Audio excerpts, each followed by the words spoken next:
శ్రీకాకుళం జిల్లా రాజకీయాల్లో తన వ్యక్తిగత వ్యవహారాలు, నోటి దురుసుతనం, సంచలన వ్యాఖ్యలతో నిత్యం వార్తల్లో నిలిచే మాజీ ఎమ్మెల్సీ దువ్వాడ మళ్లీ వైసీపీ తరపున గళం విప్పేందుకు తీవ్రంగా ప్రయత్నిస్తున్నారు. మీడియా వేదికగా టీడీపీ నేతలపై, ముఖ్యంగా కేంద్ర మంత్రి అచ్చెన్నాయుడుపై విరుచుకుపడుతూ పార్టీ దృష్టిని ఆకర్షించేందుకు చూస్తున్నారు. అయితే ఆయనను మళ్లీ పార్టీలోకి రానిచ్చే ప్రసక్తే లేదని వైసీపీ అధిష్టానం స్పష్టమైన సంకేతాలు పంపినట్లు శ్రీకాకుళం జిల్లా రాజకీయ వర్గాల్లో ప్రచారం జరుగుతోంది.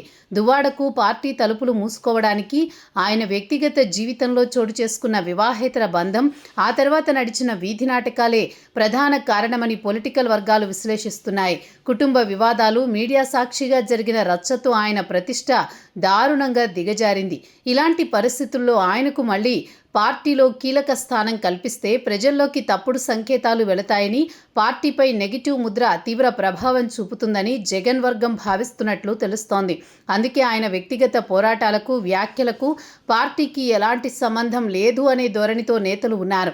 దువ్వాడను ప్రోత్సహిస్తే సీనియర్ నేతలైన ధర్మాన బ్రదర్స్ తమ దారి తాము చూసుకుంటారు. ఎవరితోనూ సఖ్యతగా ఉండకపోవడం, ఎవరి మాట వినకుండా సొంత నిర్ణయాలతో ముందుకు వెళ్లడం దువ్వాడ శైలి. జిల్లాలో ఏ ఒక్క ప్రధాన నేతతోనూ ఆయనకు సత్సంబంధాలు లేకపోవడం, అందరినీ విభేదించే తత్వమే ఆయనను రాజకీయంగా ఒంటరిని చేసింది. అయినా ఆయన అదే బాటను వదిలిపెట్టడం లేదు.